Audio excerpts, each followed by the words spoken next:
Bueno, ok, buen día. Bienvenidos, qué bueno que están por acá. Me da mucho gusto presentarles a Diana Abella, aunque da la impresión que muchos ya la conocen. Profesora de tiempo completo en el Departamento de Matemáticas de la Facultad de Ciencias. Diana hizo la licenciatura, la maestría y el doctorado aquí en la UNAM, en la facultad, y luego aquí en el instituto. Primero trabajó con Ernesto Vallejo en la licenciatura y en la maestría, y luego el doctorado con Christoph Geiss, creo que así se pronuncia, digo. Siempre ha estado en álgebra y combinatoria, en particular en representaciones de grupos y en representaciones de álgebras, pero muy relacionado con cosas de combinatoria. Es profesora de tiempo completo allá en el Departamento de Matemáticas desde 2007.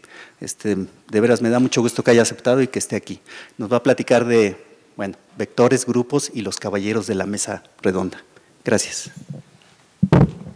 Bueno, antes que nada, muchas gracias por la invitación. Realmente Héctor es el responsable del título de la plática. Me pidió que fuera un título llamativo para que tuviéramos público, entonces puse ese nombre y, bueno, no es engaño si vamos a hablar de todo lo que aparece ahí, empezando por los caballeros de la mesa redonda. Entonces voy a iniciar con un problema, que es el siguiente. Entonces tenemos, imaginen que hay N caballeros hambrientos en una mesa redonda, y como muchos problemas de matemáticas, lo que nos interesa es que salgan cosas bonitas, que el planteamiento dé lugar a cosas bonitas a nivel matemático. Entonces muchas veces ponemos condiciones un poco fuera de la realidad quizás, pero el punto es que suponemos que esos caballeros tienen cada uno un plato con cierta cantidad de comida, y a pesar de que están muy hambrientos, cada minuto en vez de comer lo que hay en su plato, toman la mitad de lo que tienen los vecinos. Entonces agarran la mitad de lo que tiene el vecino que está a su derecha y la mitad de lo que tiene el vecino que está a la izquierda. Cada uno es eso, entonces también sus vecinos, su vecino de la derecha le quita la mitad de lo que tiene y su vecino de la izquierda le quita la mitad de lo que tiene. Entonces cada minuto va a cambiar la distribución de la comida en esos platos de los N caballeros. Entonces pensamos, bueno, ¿qué pasa si inician por la noche y durante toda la noche cada minuto van haciendo eso? Entonces, ¿qué va a ocurrir o qué se puede decir de la distribución de la comida por la mañana, pensando en esa situación? Voy a plantear más o menos cómo iniciar el problema. El punto es que se puede resolver de distintas formas. De hecho, planteé el semestre pasado a mis alumnos este ejercicio y fueron distintas las soluciones, pero una de las soluciones ocupa lo que se llama representaciones de grupos. Entonces esta es la motivación para platicarles yo un poquito de representaciones de grupos y platicarles cómo resolver este problema con representaciones de grupos. Entonces, a ver, planteemos el problema. Tenemos, llamemos ahí a la cantidad de comida del 10º caballero que está en la mesa. Acuérdense que cada caballero tiene cierta cantidad de comida, no todos tienen la misma. Y con este vector entonces vamos describiendo esta es la distribución inicial de la comida, cuánto tiene cada caballero en cada entrada. Y después del primer minuto, lo que ocurre es que el 10º caballero, como toma la mitad de los vecinos, pues ya no va a tener la cantidad de comida que tenía, sino va a tener la mitad del que estaba antes de él y la mitad del que estaba después de él. Y entonces, pasado un minuto, si esta era la distribución inicial, pues ahora el vector que describe la distribución después de ese minuto sería este. Por ejemplo, el segundo caballero pues va a tener la mitad de lo que tenía el primero más la mitad de lo que tenía el tercero. Vamos a desarrollar un poquito esto. Este es el vector que escribí en la lámina anterior. Y vemos que se puede descomponer como suma de estos dos vectores. Y nos damos cuenta de que este es prácticamente el vector que describía la distribución inicial, salvo que la última entrada la pasamos al principio y en la primera entrada la pasamos al final. Entonces, visto así, es muy sencillo de escribir, quizás no todo, pero cada uno de los trozos que conforman este vector. Vamos a pensar, entonces, en una función que mande a eneadas, pero moviendo esta última entrada al primer lugar, recorriendo cíclicamente las entradas de ese vector. Lo estoy planteando, bueno, en eneadas de complejos, de manera más general. Y tenemos, de hecho, no solo una función, sino una transformación lineal, es un operador lineal, que me está describiendo esta parte. Esta parte, de hecho, corresponde a aplicar el inverso, regresarse, porque estamos permutando cíclicamente, pero en el otro sentido. Entonces, el operador que tengo que analizar, que es este, se puede describir en términos de t como la suma de t con su inverso dividido entre 2. Ahora, ¿qué es lo que yo quisiera ver a partir de esto? Ya entendimos cómo describir con un operador lineal el problema, cuál es el cambio que hay cada minuto a lo largo de la noche con la distribución del alimento. Pero recordamos que si es un operador lineal, yo puedo codificar ese operador con una matriz. Puedo elegir la base que yo quiera y me fijo cómo queda codificado ese operador con respecto a esa base. Queda una matriz, en este caso, n por n. Y entonces, como la idea es ver qué pasa en el transcurso de la noche, cada minuto hay un cambio en la distribución, entonces lo que estamos haciendo a lo largo de la noche es aplicar muchas veces el operador phi. Y eso corresponde a nivel de matrices, pues a multiplicar muchas veces la matriz A. Entonces, entendiendo qué pasa al multiplicar muchas veces la matriz A, vamos a entender qué pasa al final con la distribución del alimento. O sea que bastaría entender qué ocurre con las potencias de A cuando ese exponente tiende a infinito. En general, si tenemos una matriz, pues no es sencillo decir qué pasa al momento de multiplicar. La multiplicación de matrices es en general complicada, es combinar renglones con columnas, entonces no es sencillo, dada cualquier matriz, ver qué va a pasar después de multiplicar cierta cantidad de veces.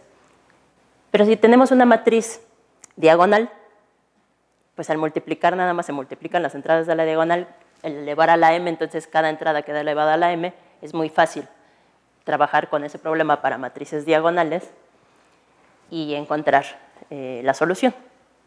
Entonces, la idea sería tratar de encontrar una base adecuada para que con respecto a esa base la matriz quede sencilla, preferencia una matriz diagonal, para resolver el problema. Y esa parte es la que voy a trabajar yo utilizando cosas de representaciones de grupos. Se trabaja, les decía, de otra manera, hay soluciones con cosas de probabilidad, estrictamente con cosas de álgebra lineal, pero yo voy a introducir la herramienta de representaciones de grupos.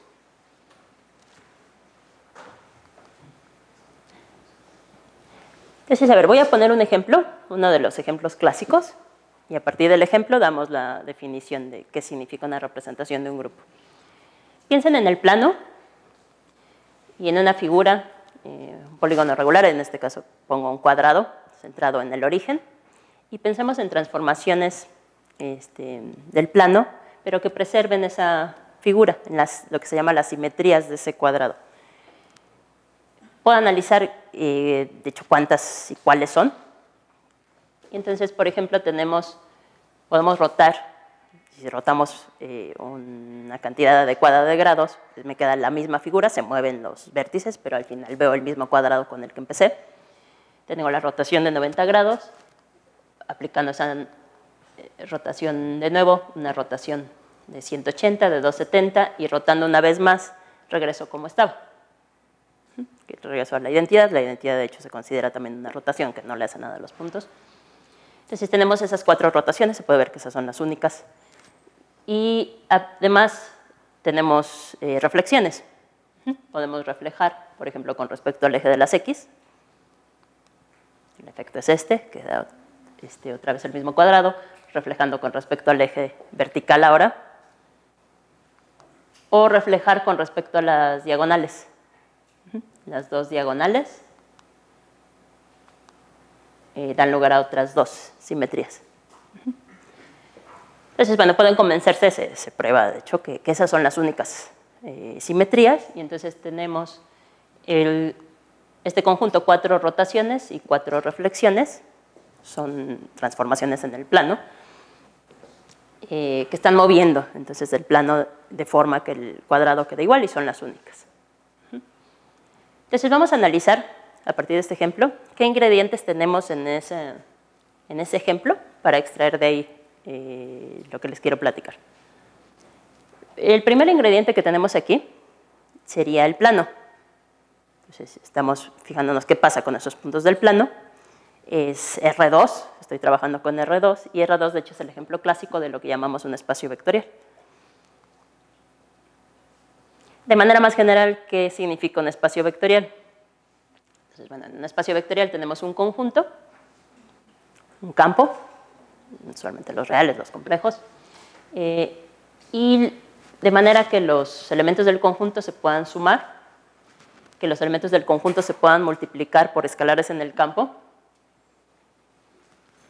y pedimos que se comporten bien esas operaciones, que se cumplan las siguientes propiedades. Tenemos la asociatividad de los vectores, conmutatividad, asociatividad de las sumas, conmutatividad de la suma. Hay un elemento distinguido dentro del espacio vectorial, el neutro, que deja fijos a todos los demás. Cada elemento tiene un inverso aditivo. Y otras 4 que involucran al producto por escalar, que al multiplicar los vectores por uno queden como estaban. Que si multiplicamos por un escalar y luego por otro, sea lo mismo que multiplicar de golpe por los dos. Y 2 propiedades distributivas, distribución de la suma de escalares y distribución de la suma de los vectores. Entonces, esa es la definición de espacio vectorial. Los ejemplos clásicos de espacios vectoriales, pues Rn, visto como espacio vectorial sobre los reales. Los polinomios en una determinada X con coeficientes en un campo. Matrices n por n con entradas en un campo, con las operaciones usuales. Las sucesiones, que generaliza el ejemplo de Rn, una infinidad ahora de entradas con entradas en el campo. Y, por ejemplo, funciones, si piden funciones de un conjunto en el campo, las operaciones en el campo les permiten definir ahora operaciones en las funciones que dan lugar a un espacio vectorial. Entonces, las funciones sumadas de la manera habitual y multiplicadas por escalares de la manera habitual me dan un espacio vectorial. Ahora, el otro ingrediente involucrado, ¿cuál era? Teníamos en el plano, pero estábamos considerando las simetrías que movían ese plano.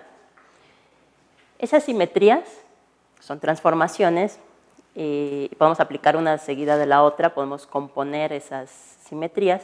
Entonces, de hecho, tenemos un conjunto con una operación que cumple ciertas características. Ese otro ingrediente involucrado son los grupos. Un grupo, bueno, de hecho, el concepto de grupo se estudia después, pero es un concepto más básico en el sentido que es un conjunto donde nada más se pide una operación binaria con respecto a la cual se tengan las propiedades básicas. Es decir, a 2 elementos los multiplicamos y les asignamos otro elemento del conjunto. Se pide la propiedad asociativa, se pide la existencia de un neutro y para cada elemento un inverso. Ejemplos de grupos. Muchos de los conjuntos con los que trabajan en números son grupos, enteros, racionales, etcétera, todos estos con la suma, los enteros módulo n. Para estos conjuntos también podemos considerar la multiplicación, pero como el 0 no tiene inverso, quiten al 0. Trabajen esos conjuntos con el producto, bueno, a partir de los racionales para que existan los inversos. En el caso de Zn, bueno, hay que pedir que el módulo sea primo para que todo funcione bien y realmente haya inversos, pero también tenemos grupos. Las permutaciones de n elementos, todas las maneras de revolver los números desde 1 hasta n, con la composición. El ejemplo que puse hace rato, de manera más general, las simetrías ya no de un cuadrado, sino de un polígono regular. Con la composición es el llamado grupo diédrico. En el plano complejo, la circunferencia de radio 1 esos números con el producto, es cerrada la operación y tenemos todas las propiedades de grupo. Y este último de la circunferencia unitaria, quedarme nada más con las raíces enésimas de la unidad. Este es el grupo con el que voy a trabajar. Entonces voy a detallar un poquito más este. Si tenemos este grupo, geométricamente, esos elementos del plano complejo dan lugar a un polígono regular en helados. Y si tomamos esta primera raíz no trivial, aquí siempre tenemos la unidad, pero tomen la siguiente, al momento de multiplicar este complejo, irlo multiplicando distintas veces, pues vamos barriendo, vamos recorriendo todos los distintos vértices de ese polígono regular. Entonces, de hecho, este elemento me sirve para describir a todos los demás son potencias de este. Puedo describir al conjunto de esta manera y obtengo lo que llamo el grupo cíclico, un grupo donde uno de los elementos da lugar a todos los demás tomando las potencias de ese elemento fijo. Ahora, el último ingrediente involucrado teníamos el plano, teníamos las simetrías, y esas simetrías se están moviendo al plano. Entonces, de manera más general, cuando tenemos un grupo, puede ser que haya una manera en que el grupo mueva a cierto conjunto. Ya decimos en ese caso que el grupo está actuando sobre el conjunto. Entonces, piensen en un grupo, un conjunto, el que sea, y vamos a decir que G actúa en X si tenemos una manera de mover con los elementos del grupo, elementos en el conjunto, de modo que a cada elemento del grupo y a cada elemento en el conjunto le asignamos nuevamente otro elemento del conjunto, y que esa manera de mover los elementos sea compatible con la estructura que tengo de grupo, que la identidad deje fijos a todos, y que si hago actuar un elemento y después otro, que sea lo mismo que hacer actuar el producto de los dos elementos sobre cada X en el conjunto. Entonces, es importante el caso, y es el que trabajé hace rato, de un grupo actuando no sobre un conjunto, sino sobre un espacio vectorial. Bueno, nada más doy unos ejemplos de acciones.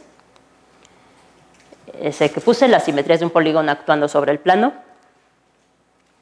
las permutaciones actuando sobre los números de 1 a n, que son los que está moviendo, y por ejemplo, los complejos de norma 1 actuando en el plano complejo, que de hecho lo que hacen el efecto de multiplicar por un complejo de norma 1 es rotar. Entonces, como les decía, el caso que a mí me interesa es pensar en un grupo que actúe sobre un conjunto, pero no cualquier conjunto, sino un espacio vectorial. Y dado que hay operaciones aquí involucradas en un espacio vectorial, me interesan acciones que respeten esa estructura de espacio vectorial. Que si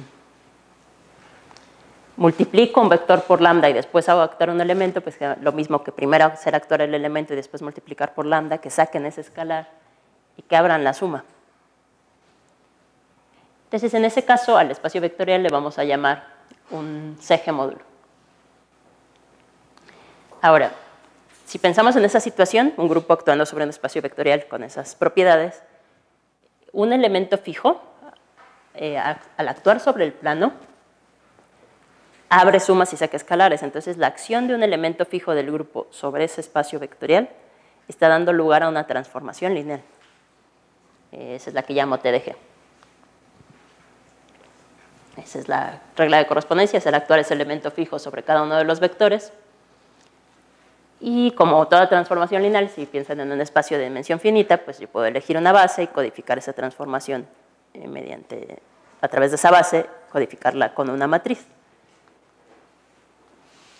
Entonces, asignarle a cada elemento del grupo, ya sea la transformación lineal que está dando lugar, o la transformación lineal codificada mediante una base, la matriz que obtenemos al hacer eso. Pero eso es muy importante porque entonces estamos dando una correspondencia de los elementos del grupo a matrices. Estamos codificando cada elemento del grupo con una matriz, y entonces eso me permite utilizar toda la herramienta de álgebra lineal para poder decir cosas respecto al grupo. Trabajar con grupos, pero utilizando las matrices de por medio. Esto es lo que se le llama una representación del grupo por matrices. Asignarle a cada elemento del grupo una matriz, respetando la estructura, ¿no? Este, de hecho, es un homomorfismo de grupos. Y como ejemplos, bueno, tenemos el que puse hace rato. Aquí estoy marcando la base canónica del plano. El efecto de la rotación de 90 grados, pues es la base, este primer canónico se va a este y el segundo canónico se va a este azul. ¿Cómo se codifica mediante una matriz? Pues como el primer vector va a dar al segundo canónico, en la primera columna pongo el segundo canónico y el azul va a dar al negativo del primer canónico, pongo esto. Esta es la matriz que lo codifica y el efecto sobre cada punto del plano es este. A cada xy lo mando a menos yx. Y haciendo algo similar para la reflexión con respecto al eje de las x, pues vemos cómo queda la matriz. Esta es la matriz asociada. El efecto de reflejar en cada pareja XY es dar a la misma pareja en la primera entrada y cambiar el signo en la segunda, ¿no? Para voltear el vector. En ese caso, lo que se estaría haciendo entonces es esas simetrías, esas transformaciones del plano, pensarlas a nivel de matrices de esta forma.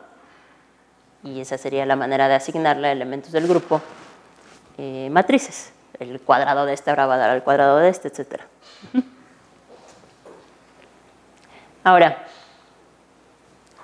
estamos pensando entonces en espacios vectoriales. En esos espacios vectoriales está actuando un grupo. Cuando trabajan con espacios vectoriales es importante trabajar con subespacios. Es decir, bueno, dentro de esos espacios considero subespacios. Se descompone incluso muchas veces el espacio original como suma directa de subespacios. Pero si aquí me interesa no solo el espacio vectorial, sino el hecho de que un grupo está actuando sobre ese espacio vectorial, me interesa trabajar con subespacios, pero donde la acción sea cerrada. O sea, que tengan además esa característica extra de que al hacer actuar elementos del grupo sobre ese subespacio, caiga otra vez dentro del subespacio. No siempre ocurre eso, no siempre tengo esos submódulos que son cerrados bajo la acción. Si pensamos en un módulo donde no exista tal subespacio, salvo el trivial, decimos que el módulo es irreducible. Pero en general pueden existir esos subespacios cerrados bajo la acción del grupo, subespacios no triviales, y lo que podemos hacer es descomponer ese espacio vectorial como suma directa de subespacios, pero subespacios cerrados bajo la acción, descomponer al módulo como suma directa de módulos irreducibles, módulos que ya no se puedan partir más. Y es un problema importante en representaciones estudiar la descomposición de módulos en irreducibles. Realmente entendiendo los irreducibles que han descritos todos los demás, es análogo a lo que hacemos para los números, describir a los números en términos de números primos, ¿no? Aquí los irreducibles juegan ese papel de primos. Voy a poner un ejemplo para que se entienda más esto. Piensen en R3. Aquí pongo la base canónica y voy a pensar en las permutaciones actuando en R3. Actuando de forma natural, por ejemplo, esta permutación, esta es la notación para describir a la permutación que mueve el 1 y el 2 y el 3 lo deja como estaba, intercambia el 1 con el 2. Pues que el efecto de esa permutación sobre el espacio sea permutar los primeros dos canónicos y el otro dejarlo como estaba. Entonces eso tiene un efecto sobre todo el espacio. Se codifica esa transformación con esta matriz, porque intercambiamos las primeras dos columnas, y el efecto sobre cada punto del espacio es intercambiar las primeras dos coordenadas y la otra dejarla como estaba. Tomemos, por ejemplo, esta otra permutación. Esta es la que manda el 1 en el 2 en el 3 y el 3 en el 1, que permuta cíclicamente los elementos. Permuten de esa manera los elementos de la base. Obtienen con eso una transformación lineal, descrita en términos de qué es lo que le ocurre a la base. La manera de codificarlo en términos de matrices pues sería hacer esa permutación a nivel de columnas y el efecto sobre todos los puntos del espacio pues es permutar las coordenadas de acuerdo a lo que está indicado por esa permutación. Entonces tendríamos un espacio vectorial y el grupo de permutaciones de 3 elementos actuando sobre ese espacio vectorial, en este caso sobre el espacio R3. Me voy a fijar en esta recta formada por todos aquellos puntos con las 3 coordenadas iguales, generada por el vector 1, 1, 1. Piensen en esos vectores en particular y esa manera de hacer actuar ese 3 sobre el espacio. No importa qué permutación tome, si las 3 entradas son la misma, pues aunque las revuelva va a seguir quedando el mismo vector, de hecho. Entonces, ese subespacio, esa recta por el origen va a ser de hecho un submódulo, va a ser un subespacio cerrado bajo la acción. Piensen ahora en este otro, que es de hecho el plano ortogonal. Tomen las ternas, pero donde la suma de estos 3 es 0, son todos los ortogonales al 1, 1, 1. Si la condición es que al sumar las entradas me quede 0, pues si yo tomo un vector cuyas coordenadas suman 0, no importa cómo revuelva las coordenadas van a seguir sumando 0. Entonces, obtengo otro vector al momento de mover las coordenadas, pero otro vector dentro del mismo subespacio. Es un subespacio, es un plano en ese caso, cerrado bajo la acción. Y de hecho, R3 es la suma directa de sus 2 subespacios cerrados bajo la acción. Entonces, eso es a lo que me refiero esa es la idea al trabajar con módulos, ¿no? Y se puede ver, de hecho, que ya no se puede partir más, ese ya no es suma directa de otros 2 que sean cerrados bajo la acción. ¿Ok? Entonces, a ver, para resolver el problema inicial, voy a trabajar entonces con módulos, espacios vectoriales sobre los que está actuando un grupo. ¿Con qué espacio vectorial voy a trabajar? Voy a trabajar con un espacio vectorial muy particular. En ese caso concreto nada más, es más general, pero lo voy a trabajar en un caso concreto. Y para entender cómo se construye, lo mejor creo que es comparar con los polinomios. Uno de los ejemplos clásicos de espacio vectorial es el espacio de los polinomios en la indeterminada X. ¿Qué es lo que hacen cuando construyen polinomios? Toman la indeterminada y sus potencias. ¿Y los polinomios qué son? Los polinomios son expresiones formales donde meten ciertos coeficientes para cada una de esas potencias y suman. Expresiones de este tipo con una cantidad finita de términos. De hecho, la X después se le puede dar otra interpretación, sustituir esa X por algún valor numérico, etcétera, pero en principio son nada más expresiones formales. No significa que esté multiplicando estos dos porque una es la indeterminada y otra es un coeficiente. Se trabaja de esta manera. Voy a hacer algo similar, pero utilizando ya no las potencias de X, sino los elementos del grupo cíclico. ¿Se acuerdan? Hace rato mencioné el grupo cíclico. Pueden pensar que son las raíces enésimas de la unidad, pero el punto es que una de esas describe a todos los demás. Tengo todas las potencias de esa G. Y entonces podemos hacer lo mismo, en vez de trabajar con las indeterminadas, pues estas potencias de G, acompañarlas de coeficientes que vivan en algún campo, y construir este tipo de expresiones.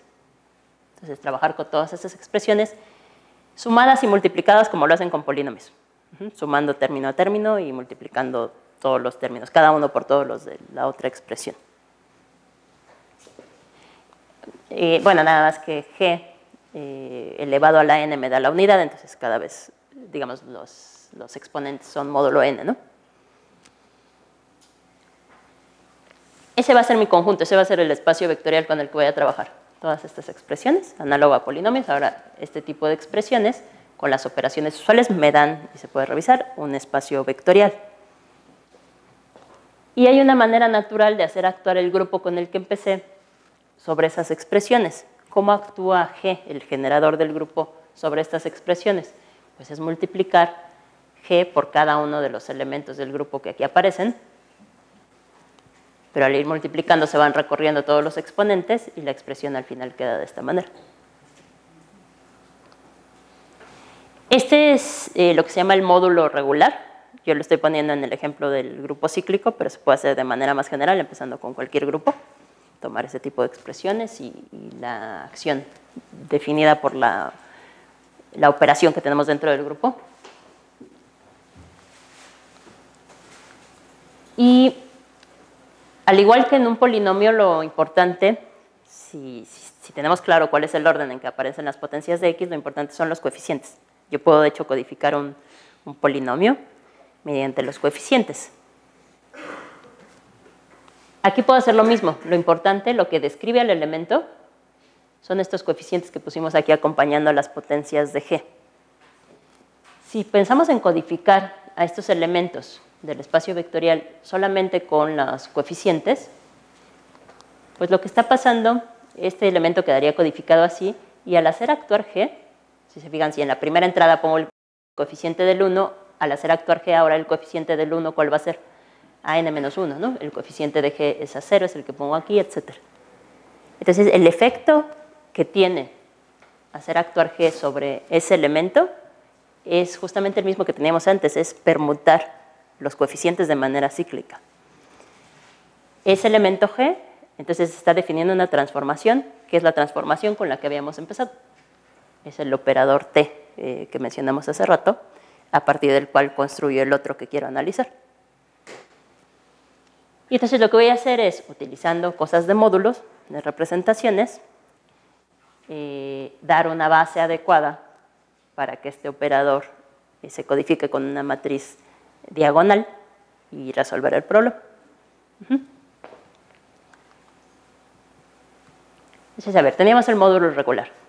Es un espacio vectorial sobre el que está actuando el grupo y, como dijimos hace rato, es importante descomponerlo como suma directa de irreducibles, así como hicimos en el ejemplo de R3. Siempre se puede hacer eso con el módulo que ustedes quieran, tratar de descomponer. Si no es irreducible, partirlo en irreducibles.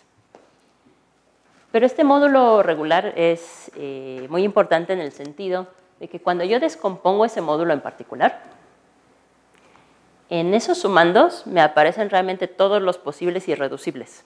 Cualquier irreducible que a mí se me ocurra es isomorfo a alguno de los que aparecen en la descomposición de ese módulo en particular. Entonces, ese módulo guarda, de cierta manera, toda la información necesaria para entender todos los posibles módulos. Entonces, cualquier irreducible aparece ahí, salvo por isomorfía. Y, de hecho, aparecen tantas veces como la dimensión de ese espacio vectorial. Entonces, aparecen tantos irreducibles isomorfos a algún irreducible U como la dimensión de U. En el caso que yo estoy trabajando en particular, si se acuerdan, este módulo regular lo construye a partir del grupo cíclico. Es un grupo de hecho abeliano, ahí sí la operación es conmutativa. Y resulta, utilizando resultados de representaciones de grupos, que en el caso de los grupos abelianos, los irreducibles siempre son de dimensión 1. Entonces, cuando yo descompongo ese módulo, queda una descomposición con puros módulos de dimensión 1. Empecé con algo de dimensión n, entonces me quedan al final n sumandos, cada uno de dimensión 1. Y se acuerdan que cada uno, salvo isomorfía, aparecía tantas veces como su dimensión. Entonces, si son de dimensión 1, pues cada uno aparece nada más una vez. O sea, estos que aparecen aquí son realmente distintos, no van a ser isomorfos entre sí. Son todos diferentes. Ahora, piénsenlo como espacio vectorial. Este espacio vectorial lo descompuse en suma directa de subespacios. De hecho, son subespacios de dimensión 1. Son generados por un solo vector. ¿Qué pasa si yo elijo una base de cada uno? Un vector que genere a cada uno de los distintos subespacios. No solo son subespacios, sino que son cerrados bajo la acción. Y entonces, cuando yo tomo tomen un vector B que genere a este primer sumando, si yo hago actuar G sobre él, pues vuelvo a obtener algo dentro de ese mismo subespacio, pero el subespacio está generado por B, vuelvo a obtener, entonces, obtengo después de eso un múltiplo de B. O sea que los vectores en estos espacios, al aplicarles la transformación, al hacer actuar sobre ellos G, me dan lugar a un múltiplo de ese vector. Eso, como le llamamos, esos son vectores propios. Entonces, si tomamos como base pues una base formada por bases de cada uno de estos subespacios de dimensión 1, al codificar con respecto a esa base, pues va a quedar una matriz diagonal. donde de hecho en la diagonal lo que aparecen son esos, los valores propios asociados a esos vectores. Además, ¿se acuerdan que esta matriz está codificando la acción del elemento G sobre el espacio vectorial? Y esa manera de hacer corresponder matrices, elementos del grupo con matrices, que es lo que llamamos una representación, respeta la estructura que tengo la estructura algebraica de los dos. Como el elemento al multiplicarlo n veces me daba 1, la matriz que yo le estoy asignando, que es esta, pues también multiplicada n veces me va a dar, en ese caso el 1 del grupo, la matriz identidad.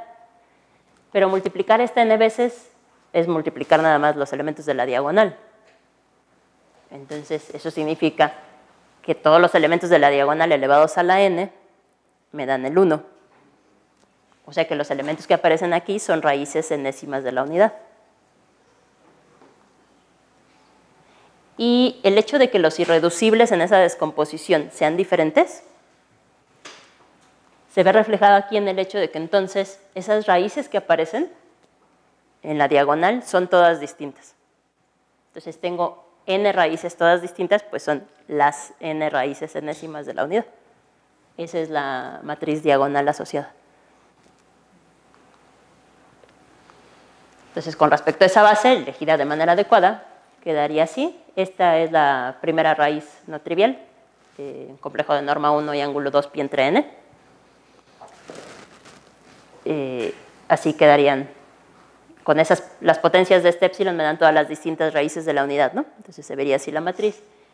Y entonces la matriz asociada al operador inverso sería la inversa de esta, que es invertir cada uno de los elementos de la diagonal. Y si sumamos estas dos y dividimos entre 2, pues obtenemos la descripción del operador phi. Porque se acuerdan, era T más T inverso entre 2, ¿no? El operador. Las entradas de la diagonal que obtengo son estas. Entonces, me queda una matriz diagonal con estas entradas. Esa es la que tengo que analizar. ¿Cómo se ven esas entradas? Acuérdense, es el complejo de norma 1 y ángulo 2 pi entre n. Es la primera raíz no trivial. Y estoy elevándola acá. Estoy tomando una potencia de eso. Son raíces enésimas de la unidad que describen geométricamente los vértices de un polígono regular de n lados. Estoy tomando esta sería la épsilon. Y bueno, las demás, épsilon a la k, son los distintos vértices, ¿no? de este polígono. Tomen el que sea. Yo aquí me quedo con pero pueden tomar cualquier otro. ¿A qué corresponde esto geométricamente? Épsilon a la menos k. Este es su inverso, pero de hecho por ser de norma 1, de hecho es el conjugado. Es el mismo ángulo, pero con signo contrario. Entonces lo que estoy haciendo es sumar con su conjugado. Al momento de sumar, pues caemos sobre el eje de los reales y caemos exactamente en el doble de la parte real del número complejo. Pero después estoy dividiendo entre 2, entonces eso se compensa y nos quedamos con la parte real del complejo con el que inicié. La parte real del complejo con el que inicié es un complejo de norma 1, es el coseno del ángulo. Entonces, esos elementos, o sea, no solo me queda una matriz diagonal, sino que los elementos de la diagonal son todos estos cosenos. O sea, la matriz que codifica ese operador se vería así. Esa es la que tengo que analizar y el problema, si recuerdan, el problema inicial era ¿qué pasa entonces con esta cuando la multiplico muchas veces? ¿Qué pasa con elevado a la m cuando m tiende a infinito? Pero al multiplicar muchas veces, pues estos números van a quedar multiplicados. Esto se eleva a la m, cada uno de estos. Y entonces, en ese caso nos damos cuenta que hay que dividir. Ahí tenemos dos opciones. Porque estos, como decíamos, son las partes reales de cada uno de los vectores que forman el polígono regular de n lados. Pero entonces es diferente si la n es par o la n es impar. No sé si se vea. Tomen n impar. Aquí puse esto. me quiero fijar en las partes reales de cada uno de estos vectores, de los vértices de este polígono regular. Aquí siempre tenemos este que es 1.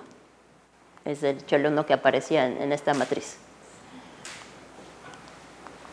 Pero todos los demás tienen parte real estrictamente menor que 1. En tamaño tenemos algo estrictamente menor que 1.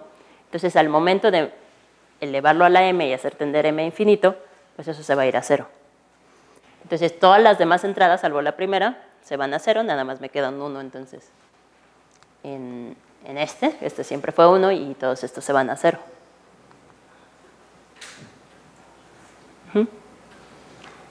¿Qué pasa en cambio en el caso par? Pues ahí siempre hay un 1, pero siempre vamos a tener el menos 1. O sea, la parte real de este es menos 1. La parte real de los demás, ese sí es estrictamente menor en tamaño que 1. Esos sí se van a ir a 0, pero este 1 y este menos 1, esos se quedan. Y de hecho, como estoy multiplicando muchas veces, pues el 1 siempre va a ser 1, pero el menos 1 va a ir alternando entre 1 y menos 1. Entonces teníamos esto, pero por ahí en medio no se veía, pero era un menos 1 el que aparecía. Los demás se van a 0, este se queda en 1 y este va alternando. Entonces, eso es lo que pasa con la matriz, la que codifica ese operador cuando m tiende a infinito. Esa matriz se obtuvo de codificar el operador con respecto a cierta base, esta base que es una base de vectores propios. Aquí el único problema es que entonces el vector ya no lo estoy codificando con la base canónica, sino con respecto a esa nueva base, pero pensando en codificar con respecto a esa nueva base. Como ya sabemos qué pasa con esa matriz, en el caso impar, si se acuerdan, la matriz tiende a una matriz con 1 en la primera entrada y todos los demás ceros. Pues a la larga este vector va a tender a este sería el vector de coordenadas que hay al final, después de hacer ese proceso. O sea, lo que obtengo es un vector cuyo vector de coordenadas es este, es decir, x1 veces el primer vector de mi base. Aquí, bueno, eso sí, ya no quise meter los cálculos de los vectores propios. Pueden analizar de acuerdo a esos valores propios que obtuvimos cómo son los vectores propios involucrados. Pero de hecho el primero es un vector de puros unos.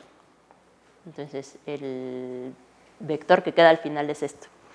¿Y eso qué significa? Pues que a la larga todos van a tener la misma cantidad de comida. Acuérdense que esta era la distribución de la comida, cómo queda al final la distribución. Empezaban con cantidades diferentes, pero a la larga tiende a lo mismo. Y en el caso par, pues teníamos la misma situación, codificó con respecto a esos vectores que son vectores propios, pero acuérdense que en la matriz aparecía un 1 al principio y en medio un menos 1.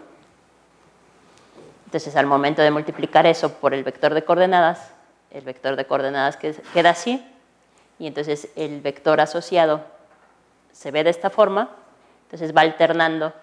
Como este cambia 1 y menos 1, se van alternando y debido a la forma que tienen estos vectores, este de hecho es un vector de puros unos y este de unos y menos unos alternados, el vector al final va a alternar, se van a ir alternando estos dos vectores.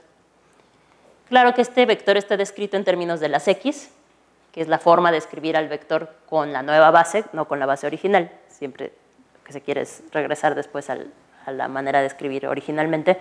O sea, quisiéramos más bien describir esto en términos de la cantidad de elemento que tenían al principio, ¿no? Entonces, haciendo esas cuentas, los cambios de base, se puede revisar que estos vectores que obtenemos al final al ir alternando son, de hecho, vectores donde solamente hay dos entradas que van alternadas y las entradas corresponden, la P es el promedio de comida de lo que tienen los caballeros pares. Y la I, el promedio de comida que tienen los caballeros impares. Entonces, al final sí tiene un promedio, pero que se va alternando, promedio por separado de los pares y los impares, y se van alternando. Pueden hacer incluso un ejemplo sencillo, pongan seis caballeros en una mesa y van poniendo cantidades además que sean fáciles de repartir. A lo mejor el primero tiene 2 panes, el otro 4, 6, etcétera. Y vayan haciendo el proceso de cómo quedaría después de cada minuto. Y al final la tendencia es que la mitad de los caballeros tienden a 6 panes y los otros a 8, que es el promedio, pero se van alternando. En un momento los pares van a tener 6 panes y los impares 8, y en el siguiente minuto va a ser al revés, ¿no? Entonces, bueno, eso es lo les quería platicar. No sé si platicarles también algo de la historia de representaciones. Como quedan unos minutos, entonces déjenme platicarles un poquito de las representaciones de grupos en general. O sea, yo lo que hice fue resolver este problema particular con esa herramienta, les decía, no es la única. El concepto de grupo surge a finales del siglo XIX, de manera formal ya, sí, a finales del siglo XIX, aunque se venía trabajando desde antes, había muchos ejemplos de grupos, pero cuando surgieron los grupos se intentó clasificar. De hecho, todos los grupos se utilizaban técnicas donde se trabajaba mucho a pie, iban analizando caso por caso. Entonces, en algún momento se estancaron y la teoría de representaciones de grupos sirvió para dar un nuevo impulso al estudio de los grupos, o sea, porque es estudiar grupos, pero desde otro enfoque muy diferente. Y la historia, además del surgimiento de las representaciones de grupos, es bonita, porque es de los pocos ejemplos donde se tiene una fecha exacta donde surgen las representaciones de grupos.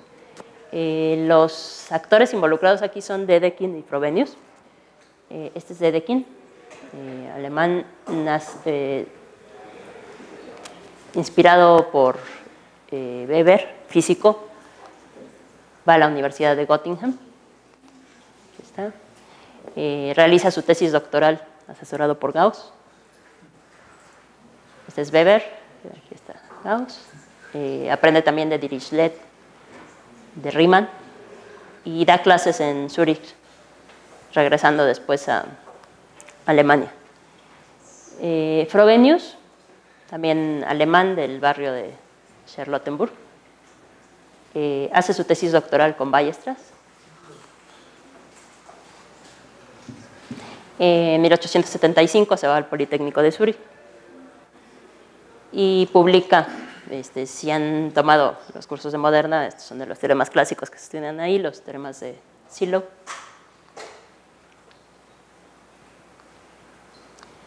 Y al morir Kronecker, Frobenius ocupa su lugar en la Universidad de Berlín, regresa con su familia al barrio donde nace. Y lo que ocurre es que Dedekind trabajaba, aquí hay más imágenes del barrio donde nació. Dedekind estaba trabajando con un problema que se refería a determinantes. Tenía una matriz donde a cada elemento del grupo le asignaba un valor. Se trabajaba con grupos, y entonces construía una matriz poniendo una entrada asociada a cada pareja de elementos en el grupo, asociada a G por el inverso de H. Pero el problema era trabajar con la matriz, pensar en su determinante y tratar de descomponer el determinante en factores lineales.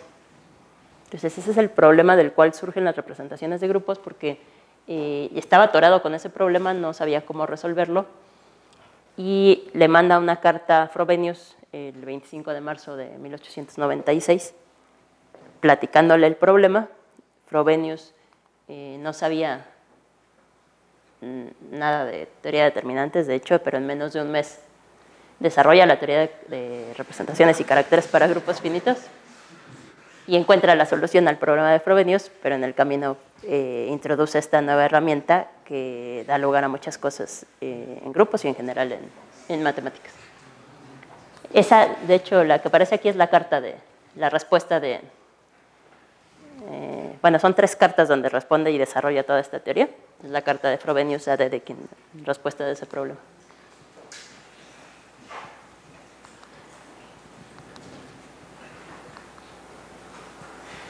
Estas son las fechas donde queda registrado el surgimiento de la teoría de representaciones de grupos.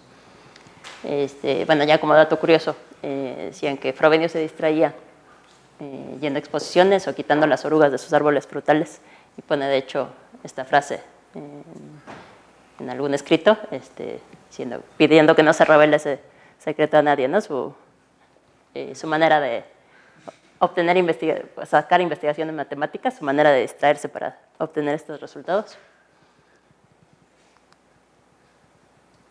Y después de él, a raíz de esta teoría, pues vienen otros que continúan con las representaciones de grupos.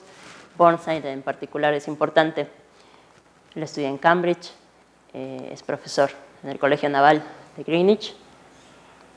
Él hace, el primer libro importante de teoría de grupos lo hace Burnside a finales del siglo XIX e impulsa el estudio de los grupos finitos utilizando representaciones de grupos.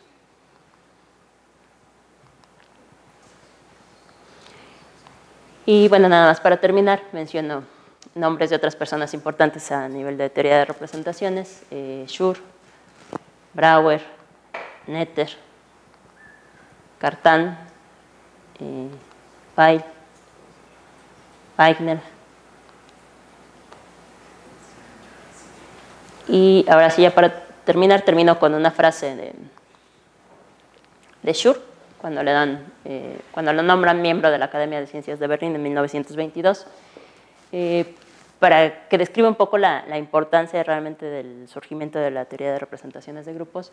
Él menciona que con esa teoría de representaciones se da un nuevo impulso a las matemáticas, ¿no? Una teoría que además se distingue por su gran belleza y perfección. Entonces, bueno, por mi parte es todo. Muchas gracias.